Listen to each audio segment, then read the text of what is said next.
gente tem aqui mais uma das nossas conferências aqui do LAPS.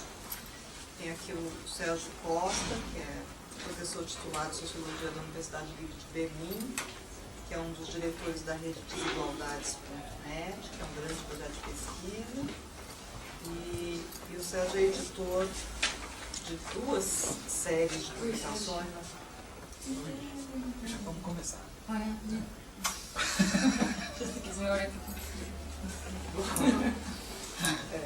Bom, estava aqui apresentando o Sérgio. Então, ele é editor de duas séries de publicações, uma na Inglaterra e outra na Alemanha. Foi professor aqui durante bastante tempo. Nem tanto tempo, estou vendo aqui, Sérgio, 97, 99, só em Santa Catarina? Em 96, mas o primeiro ano eu era recém-doutor. Esse é o período concursado. Da Universidade Federal de Santa Catarina. Depois, ele, durante muito tempo, esteve vinculado como pesquisador pleno do SEBRAF, depois associado, característica que ainda não tem essa ligação. De lá que a gente se conhece. Então, eu estou muito contente de ter o Sérgio aqui, um amigo de longa data, foi meu chefe. Somos coautores. Somos coautores, mas você mandava em mim. Então, se é possível, né? O Sérgio vem trabalhando em assuntos variados, né? Esse trabalho conjunto que a gente tem a sociologia da questão ambiental, o Sérgio escreveu amplamente sobre sociologia política, sobre teoria social, e vem agora mais recentemente trabalhando com diferença, desigualdade, né? E racismo, né? Esse acho que é o tema do seu livro. Ele tem várias publicações, e entre os livros dele estão Democracia e Refigurações Contemporâneas do Direito na América Latina, que saiu em espanhol, e Descolonizando a Sociologia Europeia, Approaches Interdisciplinares, que saiu em inglês, e Perspectivas Contemporâneas sobre Justiça, da qual eu sou editor, também saiu em inglês, e Brasil e Américas, Convergências e Perspectivas, também em inglês, e Dois Atlânticos, que é uma reunião de ensaios. Não estão aqui as cores de Assíria, esse grupo antes ainda, né? Esse Dois Atlânticos aqui é mais sobre o ensaio sobre racismo. Então, o Sérgio tem, como você vê, uma ampla experiência aqui de pesquisa. Estou muito contente de ter ele aqui hoje. E ele vai nos contar um pouco sobre esse grande projeto de pesquisa que ele vem coordenando, que é um projeto multidisciplinar e multi-institucional sobre desigualdades. Então, muito obrigada, Sérgio, por ter aceitado vir aqui hoje. A Ângela, pelo convite, pela apresentação. Estou falando muito baixo, dá para escutar bem? Diferentemente de outras discussões, apresentações, a apresentação de hoje vai ter um caráter um pouco, considerando o LAPS e o tipo de trabalho que é feito aqui, o caráter de tentar contar como montamos uma pesquisa sobre um tema sobre o qual existem poucas pesquisas, ou seja, existem muitas pesquisas sobre desigualdade, mas poucas com a perspectiva de entender as desigualdades globais. Temos uma testemunha ocular aqui, que escreveu um dos papers da rede, Krista Lillemans, que faz o doutorado na Universidade de Berlim. Depois, até na parte da discussão, você pode contar um pouco como é que foi a sua experiência com a rede. De toda maneira, não gostaria de ficar, isso a gente pode fazer mais na parte das discussões, de ficar só contando um pouco o formato, a armação institucional, que eu acho que seria menos interessante. Mais interessante é entender que tipo de desafio teórico, analítico nós estamos tendo, tivemos para montar este trabalho e em que medida e com quais recursos nós contamos para tentar resolver esses desafios que surgiram. Então, a apresentação, meia hora? Por aí? Mas, vou ficar por aí meia hora, 35 minutos, e aí na discussão a gente avança em algum ponto que tenha ficado mais breve. Então, a apresentação vai contar com mais ou menos 4 partes. Uma primeira parte, contar os antecedentes e como a gente chegou a essa rede de pesquisa. mas tomando isso pela ótica da bibliografia existente, dos desafios teóricos metodológicos que encontramos, e contando menos, ainda que eu vá mencionar alguma coisa, sobre a questão institucional. A segunda parte são o tipo de solução, são sempre soluções provisórias e obviamente sujeitas a reparos, mas pelo menos as soluções teórico-metodológicas que nós alcançamos até agora. A rede existe desde o final de 2009, então já há algum acúmulo aí. Depois, o terceiro ponto, eu vou falar um pouco de pesquisas recém-concluídas e em desenvolvimento, para que vocês tenham um pouco a ideia do que é a agenda, como é que esses problemas e essas soluções teórico-metodológicas adquirem uma face específica nos diversos temas que vêm sendo tratados. Então, vou ilustrar isso através de algumas pesquisas. E, por último, algumas questões que ficam em aberto, talvez para ensejar a discussão. Bem, começando então pela primeira parte, antecedentes e desafios.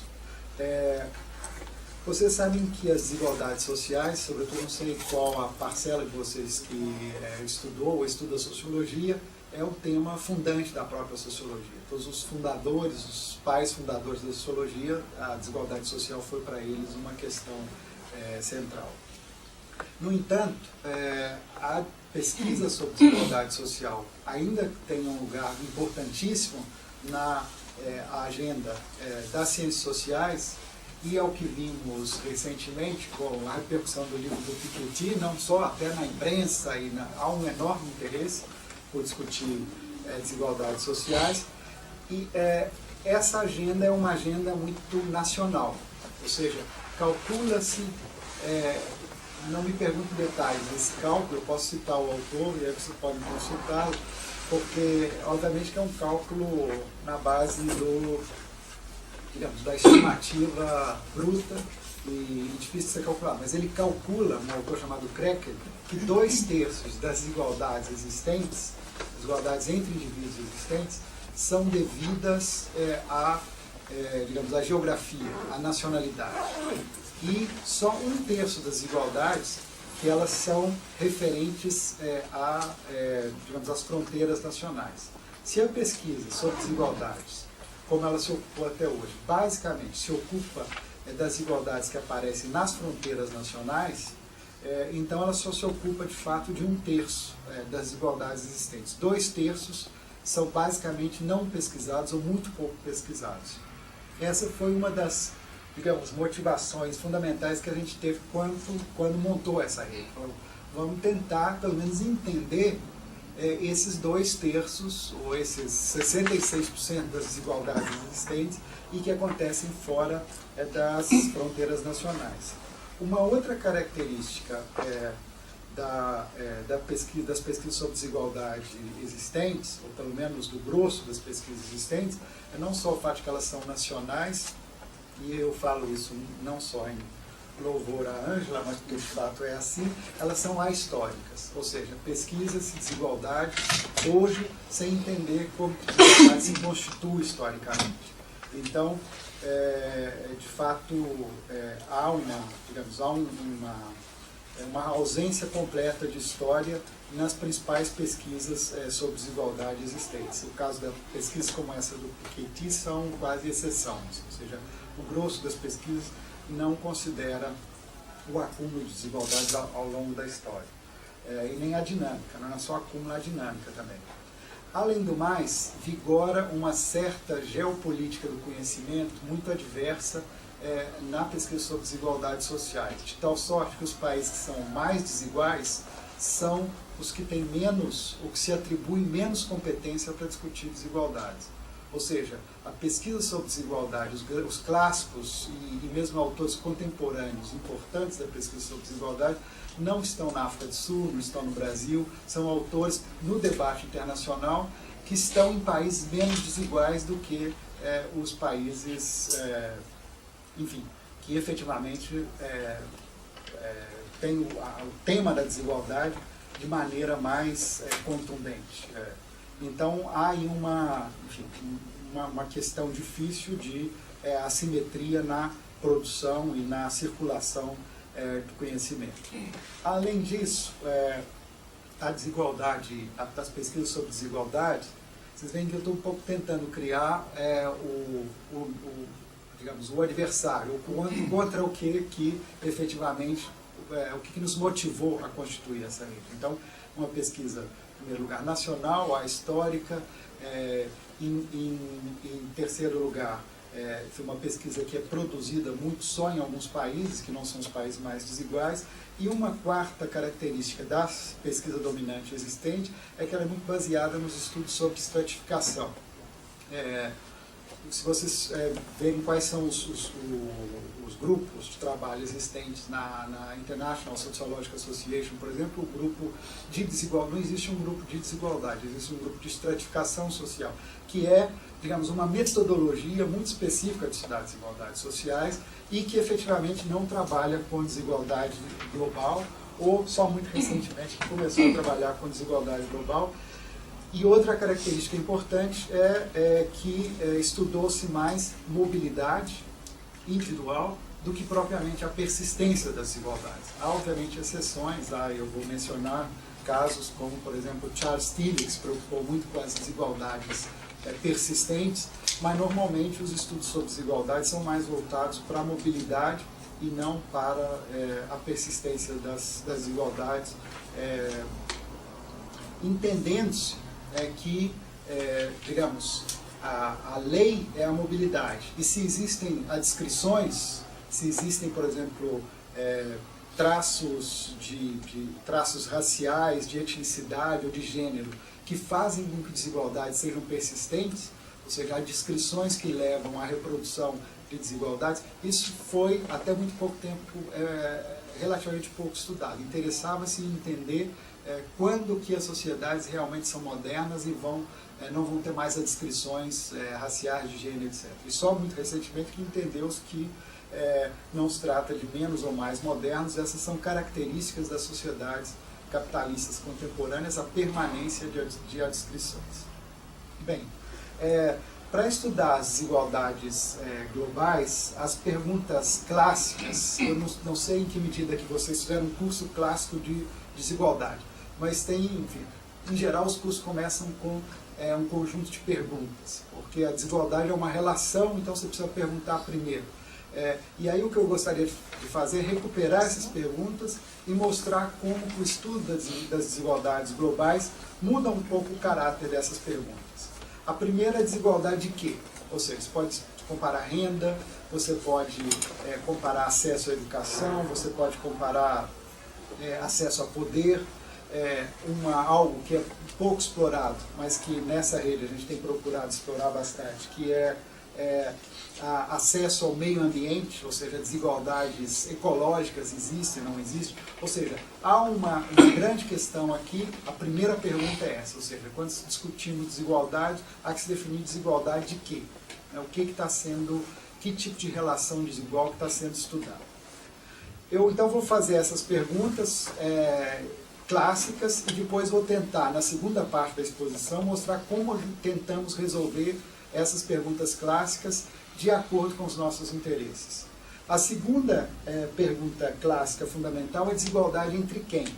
Ou seja, pode-se comparar desigualdade de renda entre indivíduos, mas também pode-se comparar desigualdade de renda entre mulheres e homens, ou desigualdade de escolaridade entre brancos e negros, ou entre indígenas e não indígenas, etc. Ou seja, quem é esse,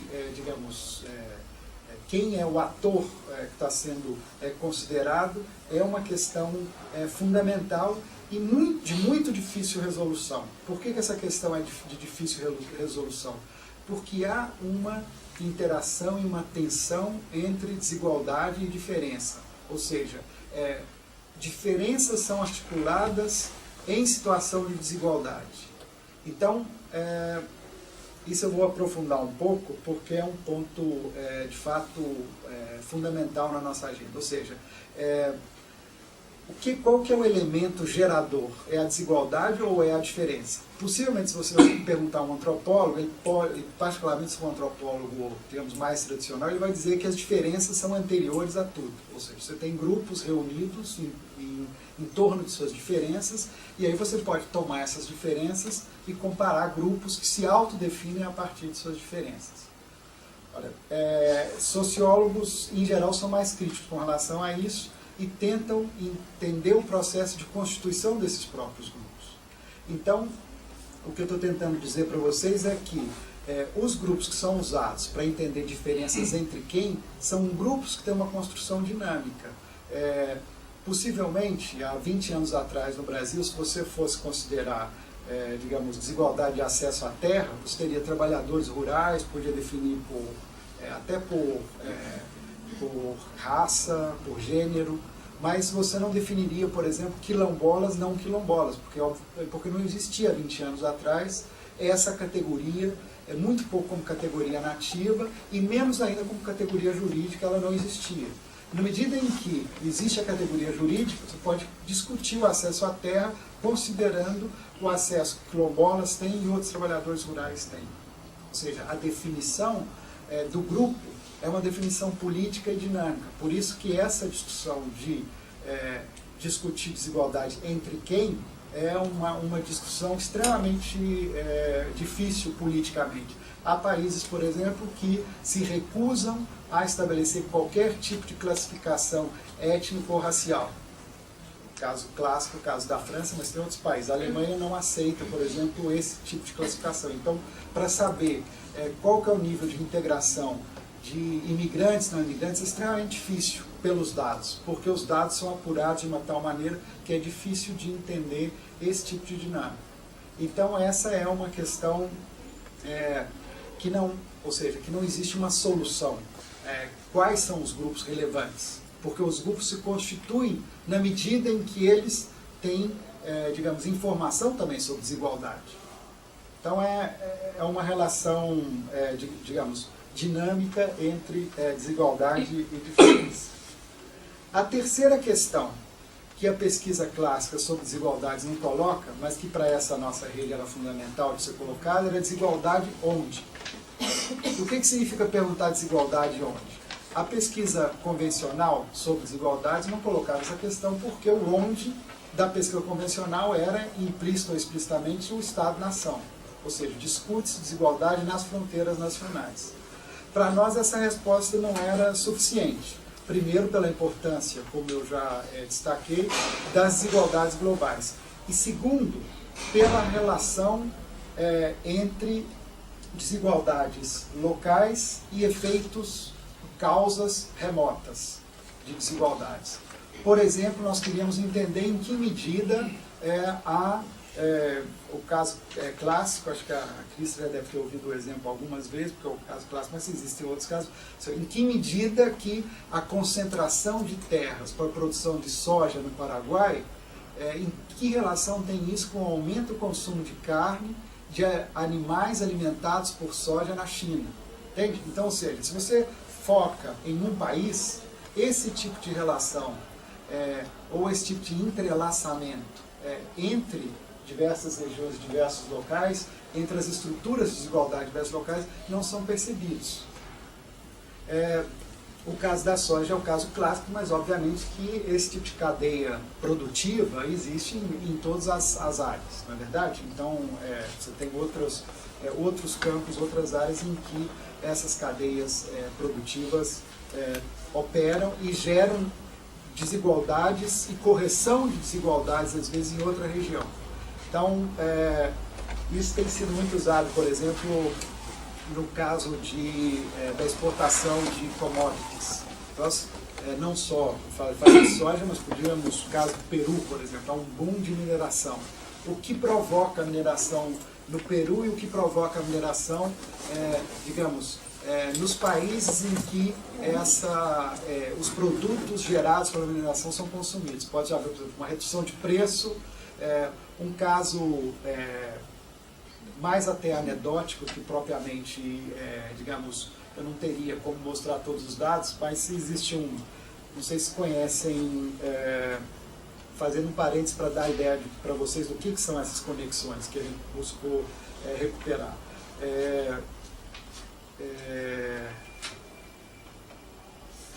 Um pesquisador do INPE, do INPA, do Instituto Nacional de Pesquisa da Amazônia, que ele calcula que boa parte da energia que vai ser produzida por Belo Monte, que ela se destina ao processamento de alumínio.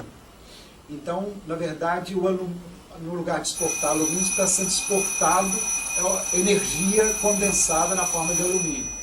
Então, isso é um pouco a brincadeira que eu faço com os alunos da Alemanha, de olha, vocês querem continuar andando nas suas bicicletas de alumínio, e seguramente isso tem um impacto ambiental muito positivo aqui, na medida que as pessoas vão usar menos combustível fóssil e vão andar mais de bicicleta, porque as bicicletas são mais leves, só que essas bicicletas podem estar sendo produzidas com alumínio, para o qual utilizou-se uma energia que gerou um impacto no Brasil enorme. Então, esse tipo de relação que precisa ser estudado. O pesquisador do INPA é Fernsight, não sei, Philip Fernsight, que é um americano que mora há uns 30 anos na Amazônia e pesquisa com muito rigor esse tipo de impacto. Bom, então eu falei de desigualdades de quê, desigualdades entre quem, desigualdade onde, e aí, para retomar a história outra vez, eu perguntaria desigualdades quando, ou seja, quando se constituíram as desigualdades que efetivamente existem hoje. E essa pergunta é também complicada, ou seja, reconstruir historicamente a desigualdade, e é uma pergunta com a qual nós procuramos também nos confrontar. Bem, com isso, eu encerro a primeira parte, que seria os desafios que nós tínhamos. Era apresentar respostas novas a essas 4 perguntas. E aí, eu gostaria de contar um pouco que tipo de resposta que nós encontramos, ou pelo menos tentativa de resposta. Vocês vão ver que é um trabalho ainda que está sendo desenvolvido e que as respostas não são ainda as respostas finais. De toda maneira, eu acho que pode servir para avançar um pouco essa agenda. Então, a desigualdade de quê? A nossa opção foi claramente em adotar um conceito ampliado de desigualdade e desigualdade de posição, e não desigualdade de oportunidades. Uma boa parte da pesquisa sobre desigualdade trata da desigualdade de oportunidades. Para nós, enfim, não queríamos ser acusados de social-democratas, mas de qualquer maneira havia uma preocupação de que as posições desiguais, independentemente de oportunidade ser mais ou menos iguais, que o fato de as pessoas terem posições muito assimétricas, que isso é ruim, por definição. Então, era digamos, uma premissa normativa da pesquisa. Entender desigualdades por desigualdade de posição. Posição e aí desigualdade de quê? Ou seja, primeiro não é de oportunidades, é de posição, só que aí a gente tem que responder, e o que está sendo levado em conta nessa desigualdade? É desigualdade de renda, é desigualdade de educação. Nós procuramos construir um conceito amplo de desigualdade que levasse em consideração os 3 tipos de desigualdade que um autor com o qual trabalhamos muito, que nos visita frequentemente, Göran Ternborn, define, ou seja, que são desigualdades vitais, diz respeito à expectativa de vida, etc. Desigualdades existenciais, que são desigualdades em termos de acesso a posições cobiçadas na sociedade, etc. E, por fim, desigualdades socioeconômicas, que não são só desigualdade de renda. Então, a partir daí, nós definimos desigualdade como distâncias entre posições ocupadas por indivíduos ou grupos nas hierarquias de acesso a bens socioeconômicos, mas também nas hierarquias de poder. Então, introduzir o elemento poder na definição de desigualdade, para nós foi fundamental.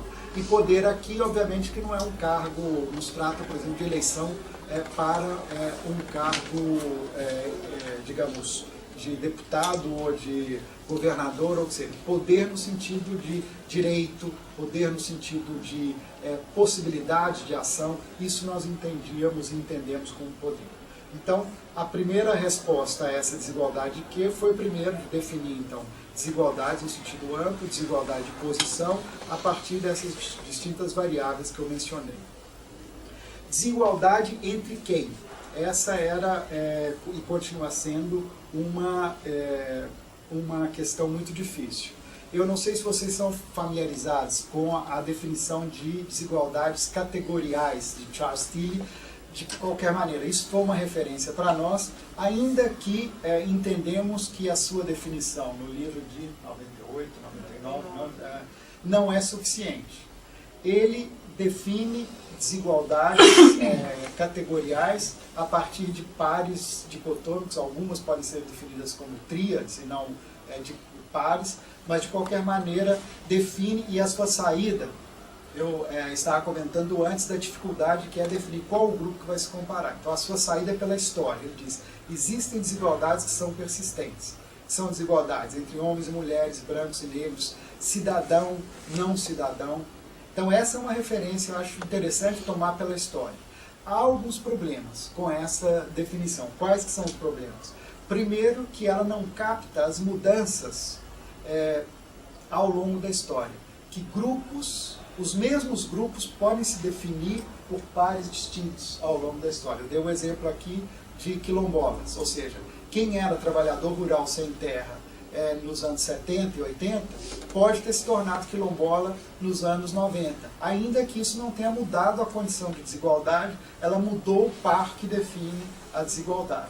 Então, isso parece, isso é um exemplo exótico. Não é um exemplo exótico. Se tomar tudo o que aconteceu com os povos indígenas, que eram indígenas, aí nos governos populistas, nos anos 50, 60, se tornaram campesinos e depois, recentemente, se tornaram de novo indígenas. E já não são mais indígenas, digamos, tucu, há indígenas com variações, ou seja, há mais do que pares dicotômicos aí.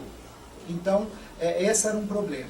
Um segundo problema importante, que para nós, ou digamos, uma insuficiência importante na classificação de Tilly, é o fato de operar com dicotomias, ou com díades, ou mesmo que fossem tríades, não resolve o problema, dada a importância das categorias intermediárias. Para quem vive no Brasil sabe disso, ou seja, a desigualdade não é definida pelo par branco-negro, ela é definida por outras categorias intermediárias, sem querer entrar aqui na discussão de que há um contínuo de cores, não se trata disso, mas o que eu quero dizer claramente é que para certos tipos de desigualdade importa as variações entre branco e negro. Então essa era uma dificuldade que precisava ser resolvida. Ou se tomasse, mas quando é o caso de homens e mulheres não há diferença, ou seja, há só um par. Não, porque se você tomar todas as conquistas do movimento LGTB no Brasil, e conquistas e lutas, porque enfim, há muito o que lutar ainda, percebe-se que as desigualdades de gênero, de acesso ao direito, por exemplo, não podem ser reduzidas à categoria homem e mulher. Há variações aí nessa categoria. Ou o caso que talvez seja mais, digamos, convincente para vocês, para quem está cético que pode existir, digamos, categorias intermediárias entre homem, mulher, branco e negro, se você toma o par cidadão, não cidadão. Ou seja, faz muita diferença se você é um não cidadão do país, mas documentado, ou seja, uma migração legal, ou se é uma migração ilegal, ou o seu país de origem pesa muito no momento de garantir acesso, milhares de pesquisas que mostram isso, ou seja, se você é um alemão morando nos Estados Unidos, de saída você tem outras possibilidades de subir de mobilidade social do que, por exemplo, um equatoriano. Independentemente, obviamente, vai entrar aí também outras características de classe, como escolaridade, etc. Mas tomando duas pessoas com a mesma escolaridade, o país de origem vai ser muito importante para as situações de discriminação, etc., que podem, digamos, provocar a desigualdade, ou que são codeterminantes de desigualdade. Então, esses problemas, com a ideia de desigualdades categoriais, nos fez seguir usando a categoria, mas tentando sempre, do ponto de vista metodológico, operar de duas formas. De uma maneira mais, digamos, sociológica, trabalhando com essas categorias, mas também etnográfica. Então, observando como as categorias são construídas e reconstruídas nas relações cotidianas. O exemplo, posso dar exemplo de 2 doutorados que foram concluídos no âmbito desse projeto, que fazem isso muito bem. Um primeiro no Peru, que estuda as comunidades na Colômbia, que estuda as comunidades negras na região do Pacífico, e mostra como as categorias vão sendo reconstruídas. Num determinado momento, são todos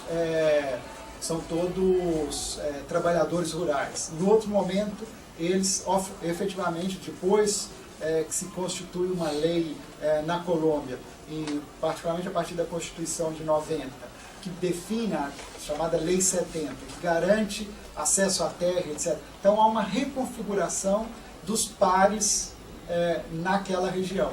E os pares já não são mais, digamos, par de classe, que seria proprietário rural e trabalhador rural. Entra aí outras variáveis, como variáveis étnicas, que antes pesavam menos. Então, ou seja, mas isso só pode ser acompanhado a partir de estudos etnográficos. O segundo exemplo, que eu vou até mencionar em outra situação, é de uma doutoranda, que também não é mais doutoranda, terminou o trabalho, Ana Scorner, fez uma pesquisa sobre pessoas que saem do Peru e vão trabalhar, sobretudo, na área de cuidado na Itália, cuidando de crianças, cuidando de idosos.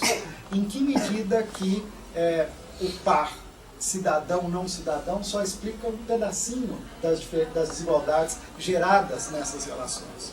No fundo, o tipo de característica física que essa pessoa tem, o tipo de, digamos, de documentação da migração, tudo isso pesa. Então, ou seja, ainda que a condição italiano-não italiano seja uma condição determinante das relações que essa pessoa estabelece, outras variáveis entram aí que quebram essa lógica dicotômica. Então, um pouco isso só pode ser observado, de fato, através de pesquisa participante e de acompanhamento das relações cotidianas. Então, um pouco a gente seguiu, ou seja, continua usando Charles Tilly, mas tentando, de algum modo, complementar um trabalho mais etnográfico. A terceira pergunta, desigualdade onde? Essa é a pergunta, ou seja, como fugir ao chamado nacionalismo metodológico? Como pesquisar desigualdades sociais para além do Estado Nacional? Aí, bom, está a fonte, é um artigo publicado aí na Tempo Social, que um pouco é basicamente essa pergunta que ele tenta explorar. De algum modo, uma pesquisa da literatura mostra existente, que busca, digamos, ir além das fronteiras nacionais, há 2 grandes blocos de bibliografia. Uma que segue uma linha de transnacionalismo, estuda sobretudo migração, mas é muito microsociológica, e uma outra que são trabalhos ligados à teoria do sistema mundo, Wallenstein, etc., que vocês já devem ter estudado alguma coisa por aí. E existe uma aplicação disso muito grande para desigualdades sociais. O problema é que, de um lado, os aportes ou as contribuições vindas das pesquisas no campo do transnacionalismo, sobretudo sobre migração, são demasiadamente microsociológicas, enquanto a outra define espaços muito previamente, ou seja, você tem centro, periferia, semi-periferia, e opera com essas categorias como categorias espaciais mais ou menos rígidas. Nós buscamos um outro caminho, buscamos juntar essas duas, digamos, orientações teóricas e construir sempre categorias, ou melhor, unidades de análise que não são unidades espaciais, mas são unidades relacionais. Ou seja, buscamos, de algum modo, cercar as relações que definem uma desigualdade específica, independentemente de onde essas relações apareçam. Se vamos estudar a soja, o exemplo que começamos, então, obviamente que teríamos que ter possibilidade de ver o que acontece em toda a cadeia da soja. Se vamos estudar o caso, para tomar o exemplo da moça que estudou os migrantes que vão trabalhar no cuidado na Itália, ela usou um conceito que já é relativamente conhecido na literatura, sobre literatura de gênero, que é care chains, ou seja, cadeias de cuidado. Como se formam cadeias de cuidado que, por exemplo, uma mãe que deixa os seus filhos sendo cuidados pela irmã num pequeno povoado nos Andes, como ela vai cuidar de idosos na Itália para que, eventualmente, a filha desses idosos possa trabalhar e, eventualmente, cuidar de outras pessoas. Então, aí toda uma cadeia, de fato, de cuidado, que relaciona, ou seja, aí nós evitamos um conceito, uma unidade de análise espacial e usamos uma unidade de análise relacional, ou seja, a relação que existe entre a criança que ficou sendo cuidada pela tia no povoado nos Andes até os universitários cuja professora tem os seus pais cuidados pela cuidadora peruana. Então, um pouco isso era a lógica de romper com unidades espaciais de análise. Nesse artigo aí da Tempo Social, um pouco eu trabalhei com a ideia de regime. Regime para entender desigualdades que afetam afrodescendentes na América Latina.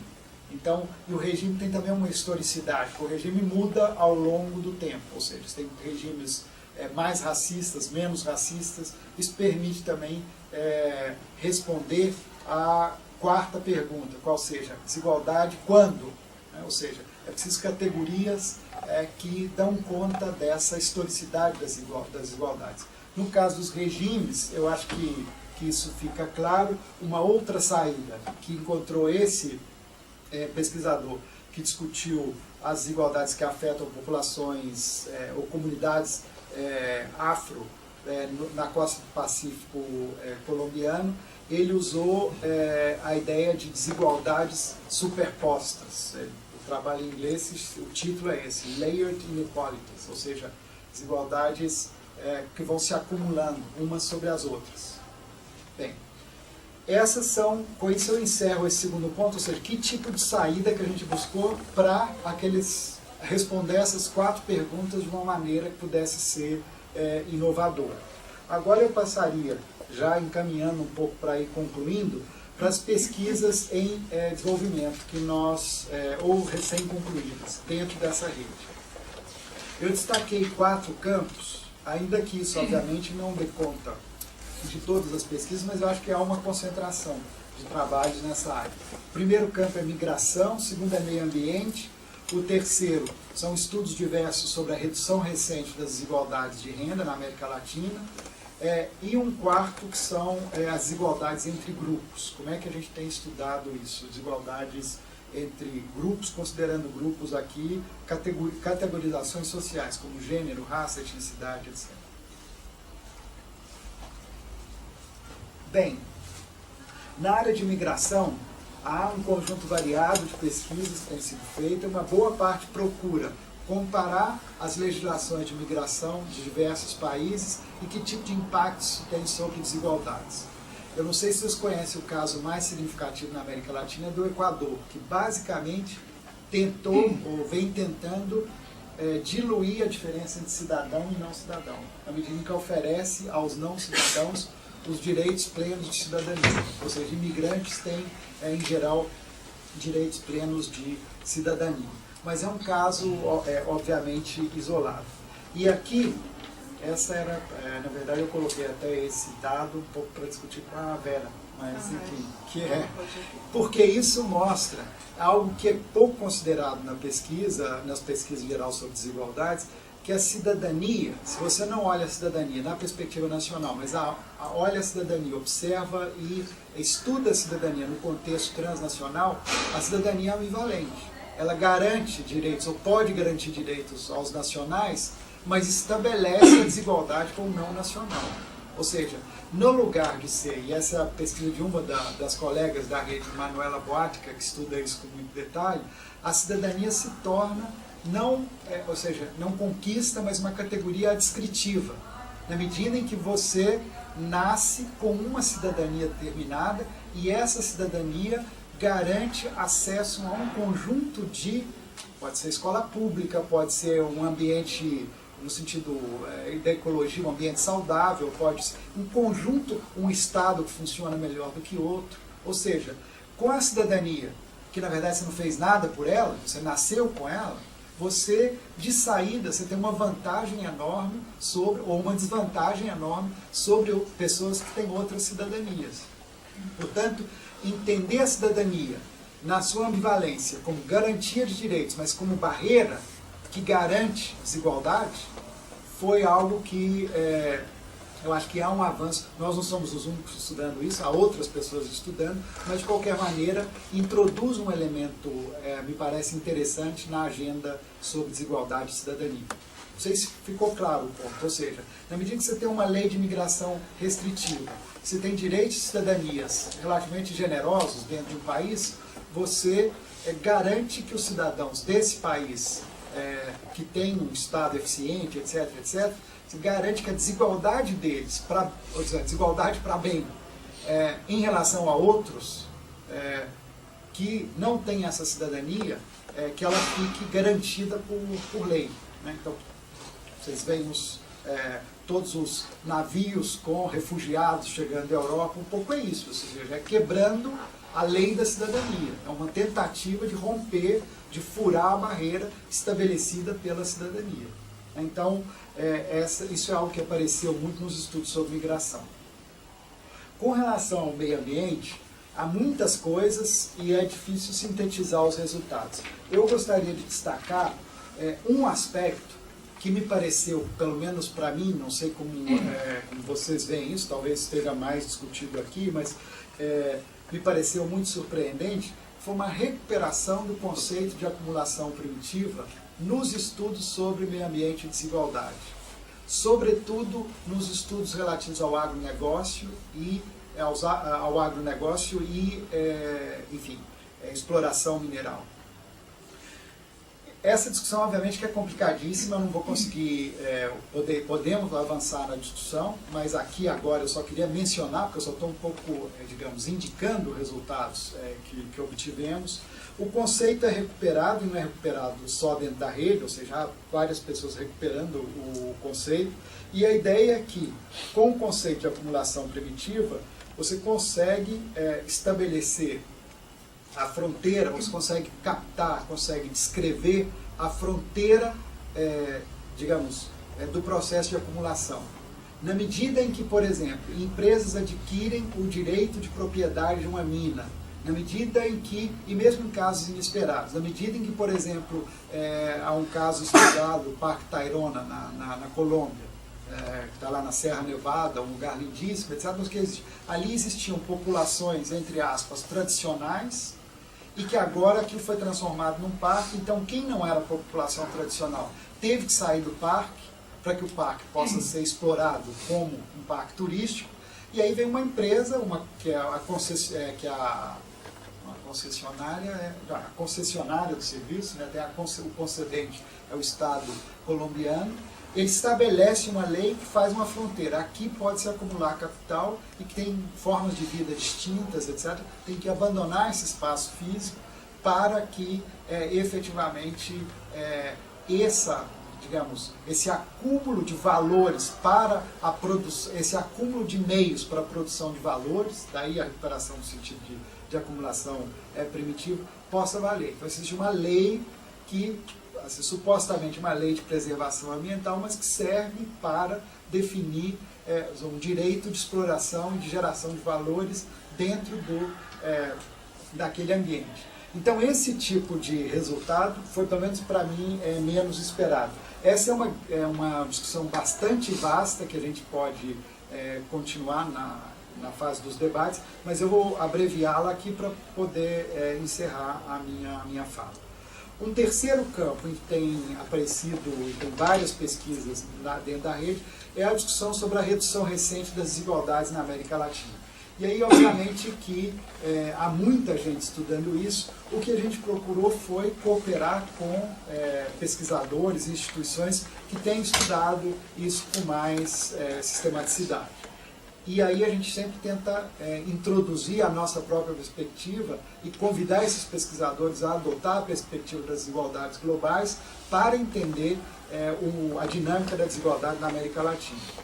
Então nós tivemos já pesquisadores visitantes da CEPAL, do IPEA, da Flaxo, e cada um, a seu modo, vem contribuindo para as nossas pesquisas. Esteve conosco, por exemplo, a Helena Lavinas, que estudou como muda o padrão de bem-estar social, do estado de bem-estar na América Latina nas últimas 2 décadas. Ou seja, há essa interpretação dela, há uma perda de capacidade do Estado, de gestão, uma perda da capacidade do Estado de fato, de coordenação política, e isso é transferido para o mercado. Ou seja, na medida em que o Estado entrega dinheiro para que as pessoas vão ao mercado satisfazer suas necessidades e, ao mesmo tempo, deixa de oferecer certos bens que eram antes públicos, há claramente aqui uma orientação de mudar a característica do estado de bem-estar, ou seja, pelo menos é um estado de bem-estar bastante diferente daquele que foi constituído na Europa do pós-guerra. Isso não significa que aqui teria que ser uma cópia, não se trata disso, mas que é um estado de bem-estar social que tem outras características, então, ou seja, com uma importância muito maior do mercado.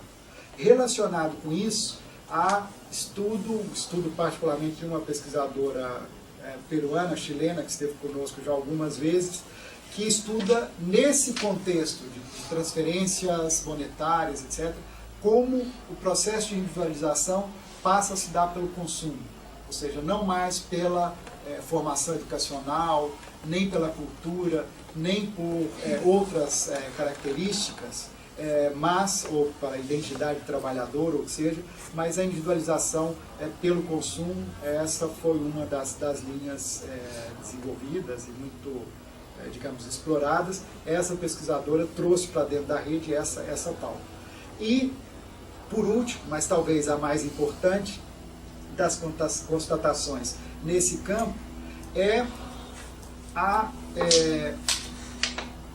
isso, enfim, não é nenhuma novidade, isso, enfim, vem sendo discutido, mas foi uma maneira de trazer esse debate para dentro da rede, o quanto que as políticas que levaram a uma redução de desigualdade são políticas muito unilaterais, são políticas voltadas exclusivamente para políticas sociais, não há redistribuição no sentido efetivo. O que significa redistribuir? Significa tirar de alguém e passar para outra pessoa.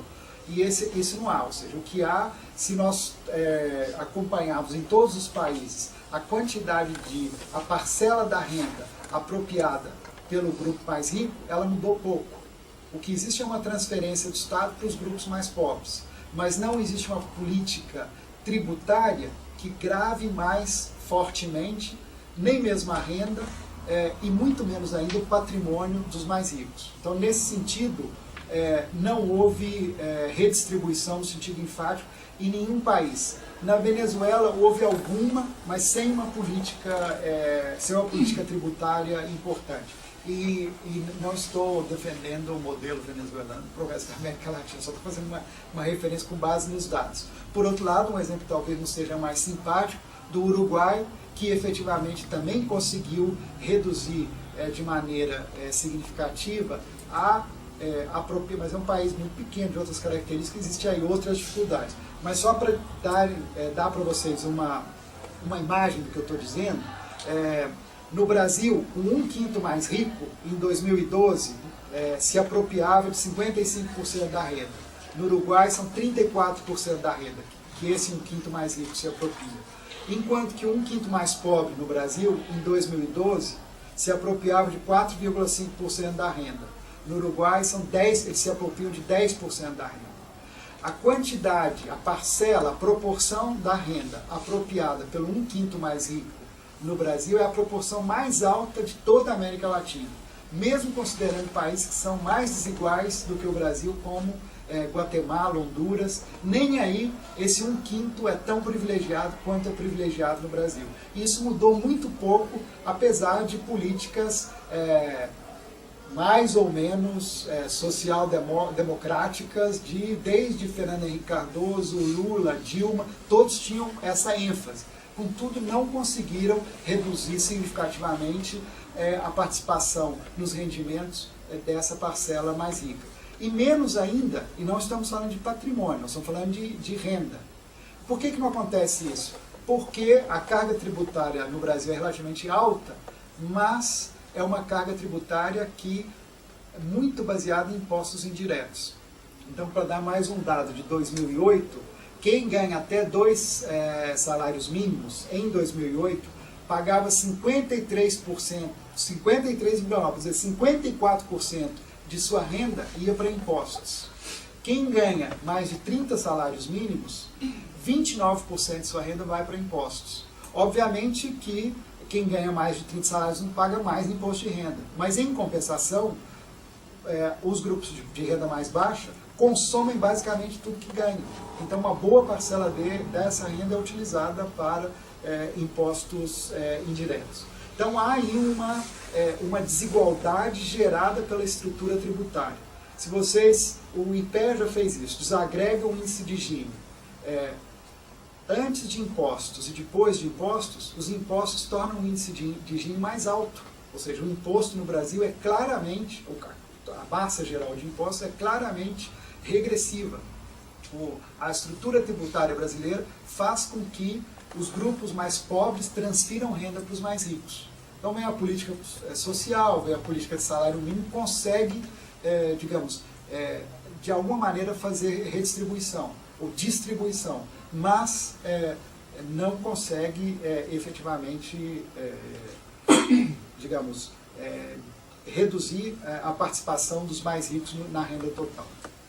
Bem, depois dessa certa digressão aí à situação brasileira, eu não me contive, porque foram dados que apareceram também na pesquisa, ainda que vocês viram que não tem nada de global aqui, era, enfim, política em termos, política tributária no campo nacional, mas de toda maneira me parece que o dado é relevante. Por último, a desigualdade entre grupos. Aí nós temos pesquisas variadas, e o que elas mostram, primeiro, é que o direito tem uma importância enorme para definir quais são os grupos, como eles se constituem. O caso dos quilombolas no Brasil é um exemplo, mas isso acontece ao longo de toda a história. Ou seja, o direito está presente, o direito internacional está presente, e aí já tem o componente global, porque é o direito internacional, desde da escravidão, as relações são definidas pelo direito. Ou seja, há um direito regulando, isso aí a Ângela pode nos dizer melhor, regulando a escravidão, e isso vai mudando, mas, de toda maneira, o que eu queria destacar aqui é que o direito é determinante disso. Uma primeira constatação dessas pesquisas.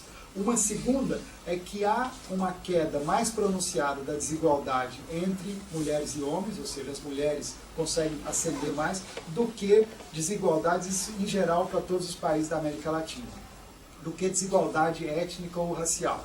Desigualdade entre indígena e não indígena, desigualdade entre brancos e negros, se mostra mais, mais resistente e mais persistente do que as desigualdades entre homens e mulheres.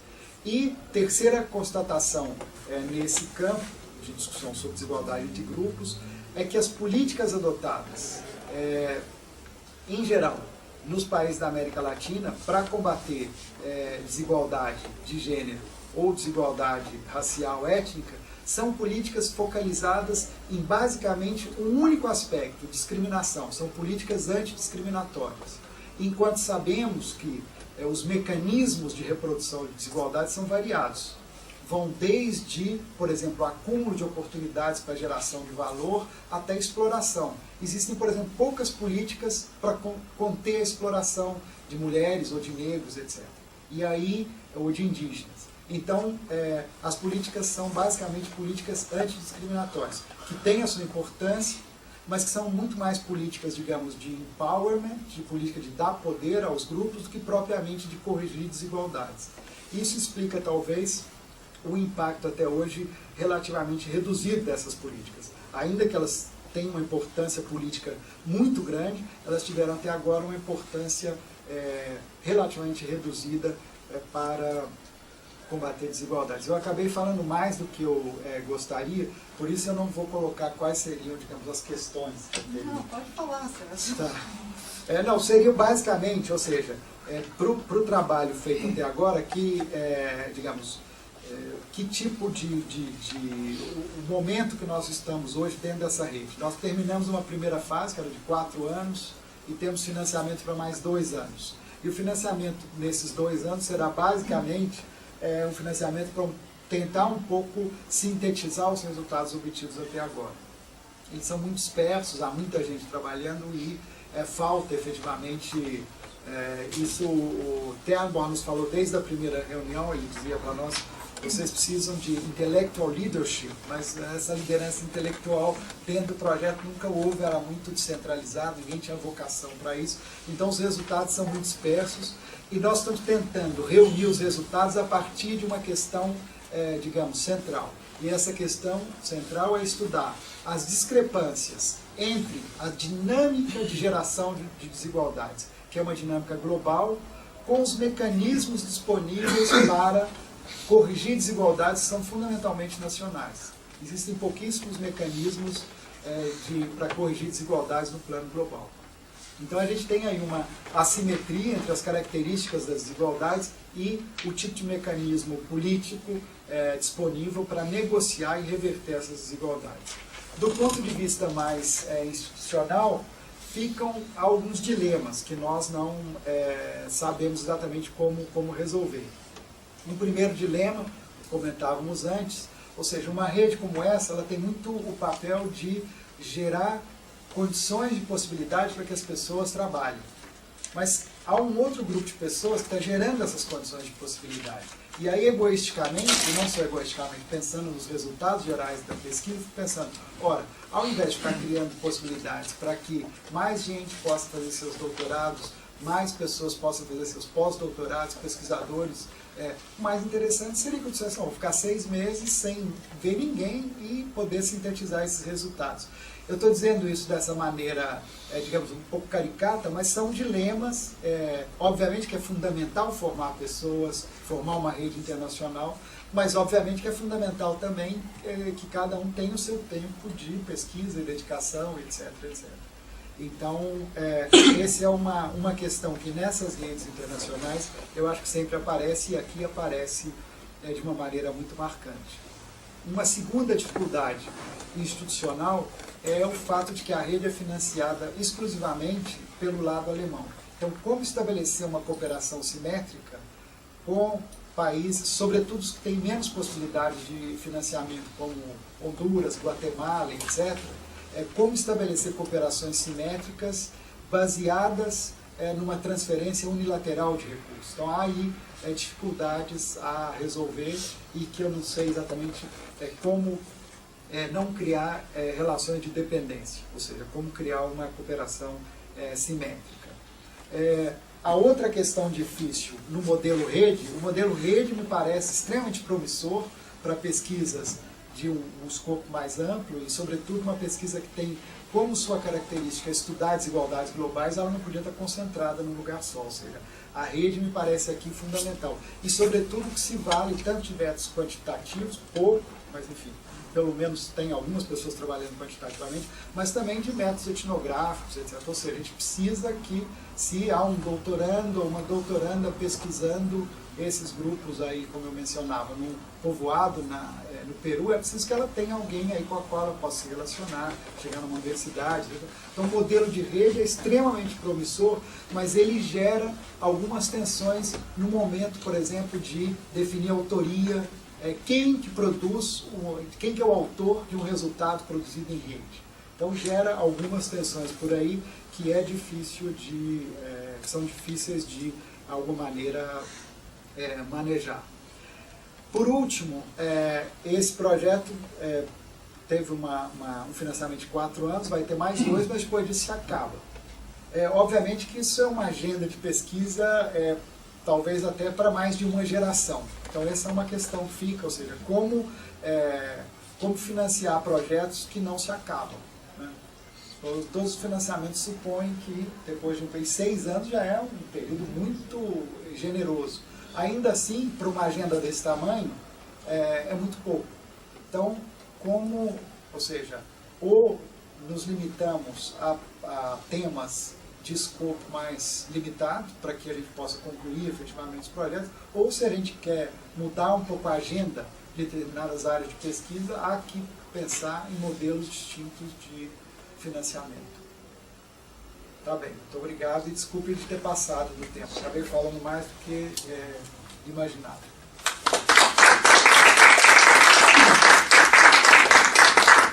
Vou abrir agora para perguntas.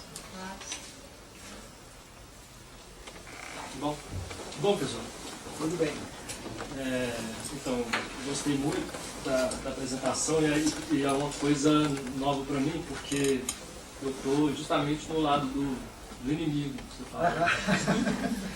Eu estou estudando o fair state e estratificação, ou seja, mais nacionalismo metodológico possível. E aí eu tive duas dúvidas ao longo da sua apresentação, que você acabou no final colocando isso como um desafio mesmo, e se for possível eu gostaria que o senhor falasse um pouco sobre isso. É justamente essa tensão de como, ao se adotar uma perspectiva transnacional, como é que se controla, vamos dizer assim, para usar um termo mais simples, os fatores domésticos, entendeu? Que é o mesmo problema que, vamos dizer, os estudos do chamado nacionalismo metodológico enfrentam para se controlar os fatores internacionais.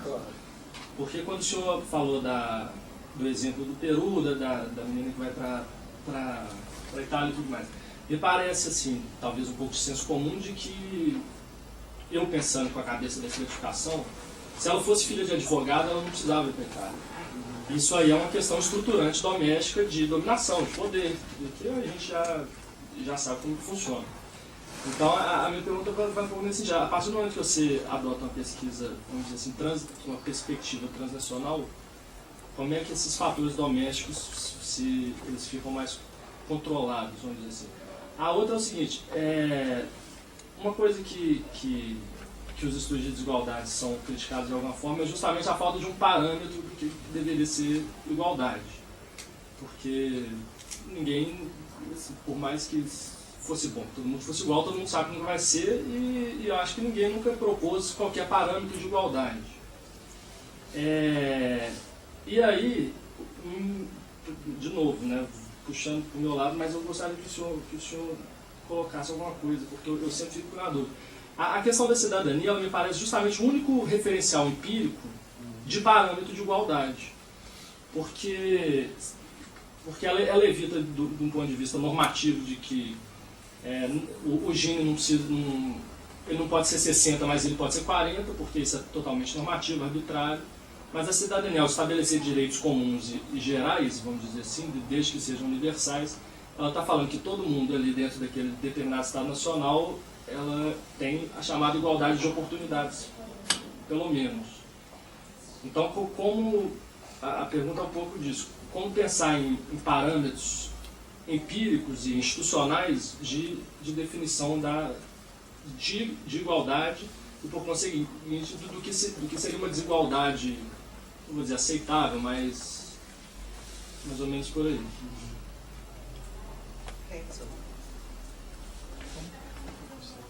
Sei que você sabe. William, Não, as duas perguntas são muito boas e, obviamente, perguntas muito... gostaria que os tais inimigos fossem todos assim, viu?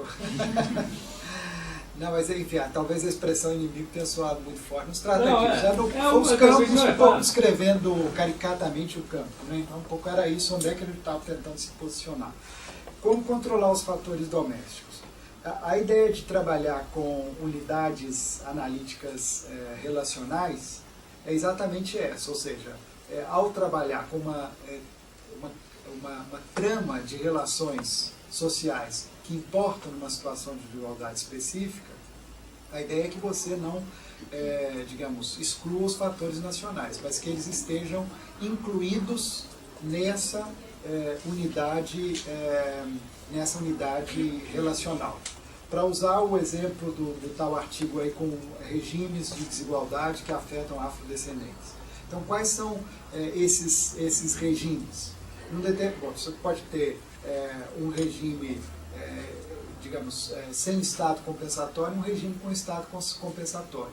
Ainda que há o fato que você tem na América Latina, desigualdade racial, remonte à escravidão, sabemos que a desigualdade começa a ser reproduzida, etc., mas tem uma origem aí, etc., etc., então você tem determinado, ela é afetada, a condição de desigualdade, a situação de desigualdade racial é afetada por políticas nacionais. Na medida em que você cria uma Secretaria de Políticas de Igualdade Racial e que ela é efetiva, ela altera essa, essa inserção, que é uma inserção motivada por fatores globais. Então isso tem que entrar na discussão desse regime. E há regimes, para tomar o exemplo ainda das desigualdades que afetam afrodescendentes, há regimes mais e menos globais. Se você toma, por exemplo, os 4 regimes, para usar esse exemplo, os 4 regimes definidos lá são sem querer dizer que isso é uma coisa acabada, etc., sobretudo historiadores criticam muito essa divisão, dizem você está reduzindo 500 anos de história a 4 regimezinhos, que é coisa muito mais complicada. É verdade, mas tem que simplificar de alguma maneira para entender a dinâmica. Então, um primeiro regime, escravidão, mesmo sabendo que a escravidão é muito distinta nos diversos contextos em que ela aparece, mas ainda assim, você tem um regime de escravidão, você tem um regime digamos, de nacionalismo racista, no final do século XIX, começo do século XX. Você tem um regime de mestiçagem e você tem um regime mais contemporâneo, que é um regime de um Estado compensatório, que tem políticas efetivas de combate à discriminação. Então, obviamente que os fatores nacionais tomados pelo Estado-nação têm importâncias diversas em cada um desses regimes. E fatores globais têm importância diversa também. Conferências como a Conferência de Durban de 2001, elas definem claramente um conjunto de políticas que impactam o Estado Nacional. Então aí você vai tecendo essa trama de relações para efetivamente construir a sua unidade relacional de análise. Então a coisa tentamos resolver por aí. Para ficar com o exemplo que você próprio mencionou, da migração para o Peru. O que essa pesquisadora fez? Ela estudou o Estado, a desigualdade no Peru, como que, digamos, estruturas de desigualdade no Peru, papel do Estado de, você pode chamar de Estado de bem-estar, é discutível, mas digamos, o embrião de Estado de bem-estar aí, estudou na Itália, porque obviamente o fato das pessoas terem que preferirem contratar uma cuidadora peruana, pela qual elas pagam menos, que é uma cuidadora ou um cuidador, há muitos homens também nesse mercado de cuidado, na Itália, tem a ver com o mercado nacional de trabalho na Itália, tem a ver com as proteções que o Estado Nacional italiano oferece a seus cidadãos. Então, a ideia é que com essa cadeia de cuidado, ela efetivamente estava entendendo os processos globais e, ao mesmo tempo, não só controlando, levando em conta, não era exatamente um modelo, mas digamos, em sua descrição, os fatores nacionais. Então ela operava com essas distintas variáveis. Eu acho mais fácil responder a sua pergunta pelos exemplos do que propriamente uma resposta conceitual, porque a resposta conceitual vai ficar muito abstrata e sei que não vai te satisfazer. Então, nesses 2 exemplos, tanto no caso do regime quanto no caso das cadeias de cuidado, fica muito evidente que os fatores nacionais entram dentro da construção dessa unidade relacional de análise. A segunda questão, o parâmetro de igualdade. Bom, obviamente que a filosofia tem aí um repertório enorme para nos oferecer, mas pelo menos até agora nós não trabalhamos com digamos, uma discussão filosófica sobre igualdade. O tema, você me disse que a cidadania poderia ser o parâmetro, mas a cidadania tem esse problema de que ela é o parâmetro dentro das fronteiras nacionais. Então, do ponto de vista, digamos, normativo, o que nós tentamos fazer, tomar um autor, essa coisa de citar autor alemão que não é traduzido parece truque sujo, né? Assim, tipo, mas enfim, é um autor que estuda como se constituiu o estado de bem-estar na Alemanha e como a questão social, um autor chamado Heinrich Hecker, se constitui no final do século XIX, e ele diz que o final do século XX coloca a questão social em termos globais. Ou seja, se naquele momento político, de final do século XIX, os alemães começaram a pensar que haveria de ser constituído algum tipo de solidariedade institucional entre os diversos nacionais alemães, que hoje nós estaríamos num outro momento. Nós tínhamos que pensar em um tipo de solidariedade com transferência de recursos ao nível global. Então, qual é o parâmetro? Quanto vai ser transferido de recursos? Essa é uma resposta que só pode ser política. E a resposta política não pode ser há uma discussão própria, até conceitual, sobre desigualdades, que o próprio Terborn define desigualdade como uma diferença considerada injusta. A questão é considerada injusta por quem? Você pode ver uma sociedade de castas e não considerá-la injusta. Uma desigualdade exorbitante e considerá-la, um sociólogo diria, essa é uma desigualdade enorme entre os grupos. No entanto, os próprios grupos podem não considerar isso. Então, ou seja, a resposta aqui eu acho que tem que ser política. Se você pensa na igualdade, não mais nacional, mas você pensa na igualdade em termos globais, que resultado isso vai gerar? O quanto que países ricos teriam que transferir para países pobres e quanto que ricos nos países pobres e ricos teriam que transferir para pobres, etc. Essa é uma discussão efetivamente política. No caso brasileiro, a gente viu que os ricos não estão dispostos a transferir nada, tanto que resiste a qualquer tipo de reforma tributária. Então, ou seja, a minha resposta são as lutas sociais que vão definir esse parâmetro. Mais alguém? Nossa, eu já fiquei pensando aqui, enquanto você falava, relembrando recorrendo aqui um pouco ao Weber, qual é o impacto do fim de uma desigualdade sobre as outras potenciais desigualdades, né? Se você corrige uma, porque muito do tratamento da desigualdade vem de políticas compensatórias. Então, eu fiquei me perguntando aqui se vocês estudaram isso, como é que a solução de um problema, na verdade, causa outro. Porque, como diz lá o Weber, se você resolve a desigualdade econômica, você vai constituir novas desigualdades, né, de outro tipo, em termos de status, em termos de poder. E aí tem também, digamos, um certo ceticismo analítico que vem dessa origem, que é se é possível pensar uma sociedade sem desigualdade, para voltar ao tema da igualdade, né? Se as correções de certos gêneros de desigualdade não geram outros, ou se as próprias diferenças, né, não acabam se constituindo daí como desigualdades. Né? Então, quando você corrige de cor, aparece de gênero, quando você corrige econômica, aparece religiosa, enfim, né? Essa capacidade de proliferação de desigualdades. E a outra coisa que eu queria te pedir para falar um minutinho, aqui no mote dessas conferências, é sobre a variedade de métodos que vocês usaram. Porque você falou de estudos muito diferentes, de etnografias, estudos quantitativos, então se você pudesse dar uma ideia de, assim, um exemplo de como é que uma das pesquisas foi feita, as decisões metodológicas tomadas.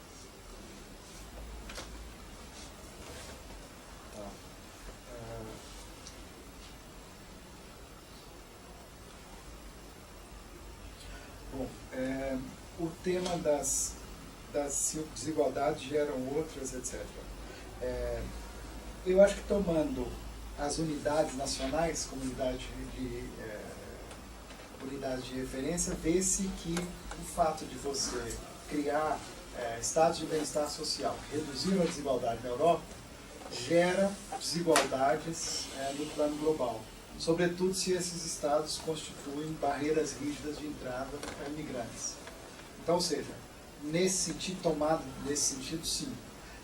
Na maneira como você coloca, você dentro de uma mesma unidade, você corrige desigualdade de gênero, gera outras desigualdades, eu preferia usar a linguagem da diferença. Ou seja, diferenças sempre existem. E sempre vão existir, as pessoas vão se organizar em grupos, vão buscar distinção, vão buscar diferenciação, etc.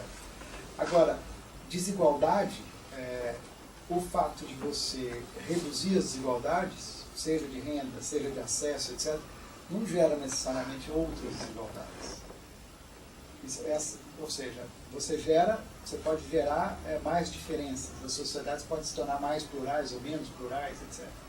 Pode constituir outros grupos na medida em que, talvez para tentar formular isso de uma maneira mais abstrata, eu busco entender diferenças como enunciação de desigualdade. E pode ser uma enunciação tanto, digamos, no sentido de preservar estruturas de desigualdade ou de corrigir estruturas de desigualdade. Um caso que me parece muito, e aí acho que esse é o ponto que você está levantando, mas eu tentaria resolver pela lógica diferença-desigualdade, e não desigualdade-desigualdade. Não sei em que medida que isso os preocupa, ou que vocês acompanham isso, mas uma coisa que me preocupou durante algum tempo é o fato de estar surgindo uma classe média branca no Brasil. Pessoas que se definem como brancos.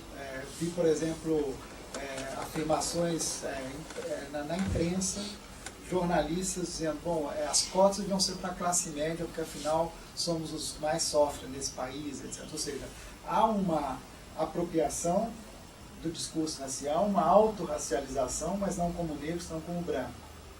Então, o que significa isso? Isso significa que no momento em que certas barreiras, certas desigualdades fortes podem ser reduzidas, que essas pessoas se sentem ameaçadas na sua própria enunciação da sua diferença, como classe média, etc. Ou seja, na medida em que houver muitos negros de classe média, eu já não vou mais poder me definir como classe média. Parece que era esse era o ponto. Aí você constrói, ou seja, a redução da desigualdade que leva a um esforço de preservar a desigualdade para preservar a própria diferença. Mas na maior parte dos casos, me parece que o mecanismo é no sentido de redução de desigualdades, ou seja, as pessoas articulam diferenças para combater desigualdades. Movimento negro, movimento de mulheres, movimento LGBT, desigualdades assim, legais do direito muito gritantes. Então, me parece que as diferenças vão sendo articuladas nesse sentido. Posso te dar um contra-exemplo? Eu estudando lá o movimento pela abolição, enquanto você tem essa desigualdade tão marcada que é no estatuto jurídico, que é a escravidão, a diferença brancos e negros é relativamente pouco importante. Quando você estabelece a igualdade jurídica entre brancos e negros no começo do final do Império, no começo da República, a diferença entre brancos e negros passa a ser muito importante. Né? Então, e aí a diferença estabelece uma desigualdade, porque a diferença estabelece acesso a recursos, estabelece no mínimo, então se a gente for falar de desigualdade, no mínimo estabelece uma hierarquia. Tá bem, mas veja, na verdade o exemplo que eu acho da classe média branca é o mesmo. Ou seja, na medida que ela se sente ameaçada na sua condição de classe, ela se define por uma diferença de cor. Né? Ou seja, e aí é o mesmo mecanismo, ou seja, a diferença branco-negro, para ela se torna relevante na medida em que os negros têm alguma ascensão social.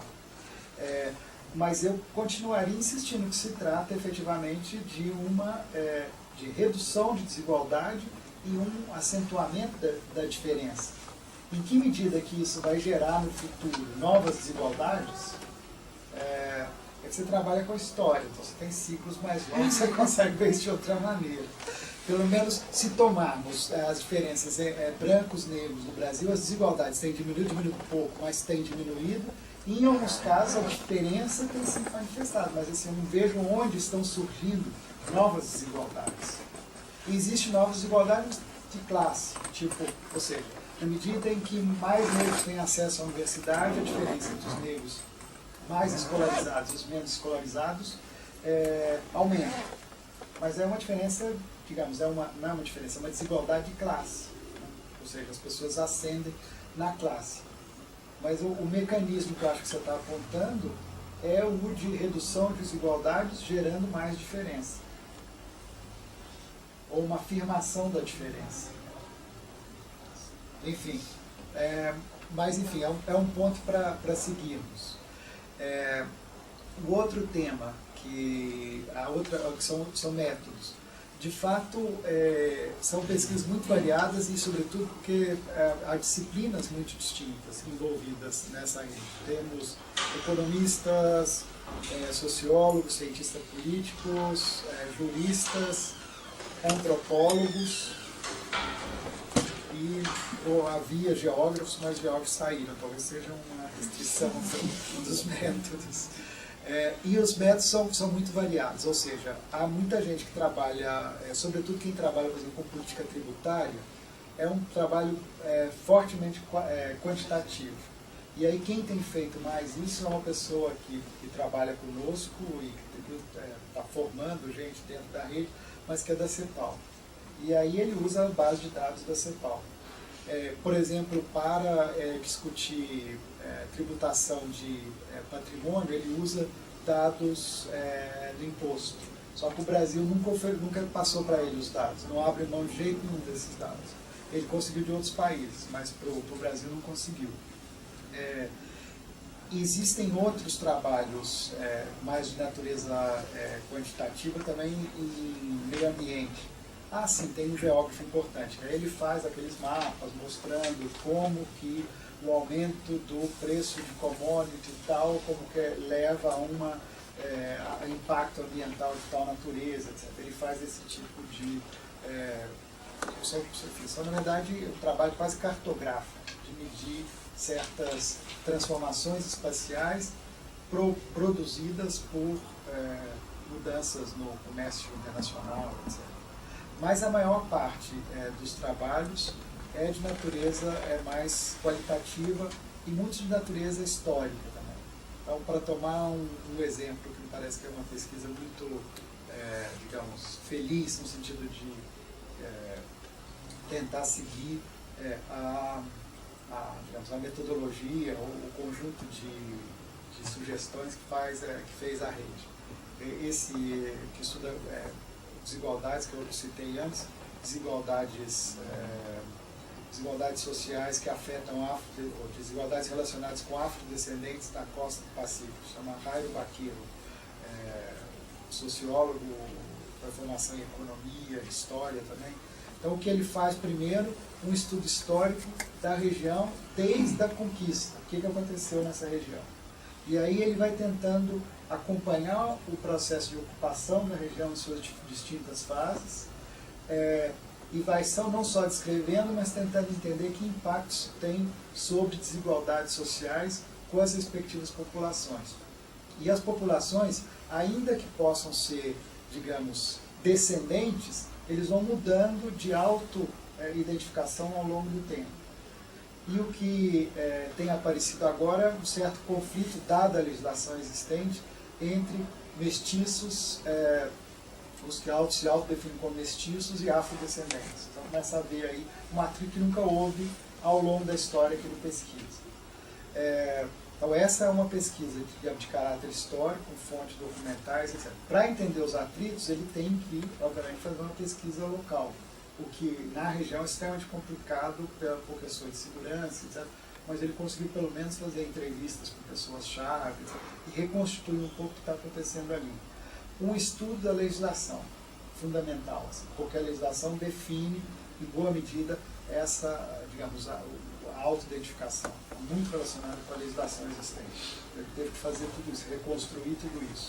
E o que me pareceu extremamente inovador é entender a economia mundial de certos produtos. Então, os produtos fundamentais ali foram banana e, atualmente, a dendê, da produção de biodiesel e outros produtos. Então, ele tem que entender o comércio mundial de banana, o comércio mundial de dendê, para ver como as empresas, por exemplo, bananeiras, operaram ali nos anos 50, 60, e que tipo de marca deixou sobre a ocupação e sobre as relações entre distintos grupos.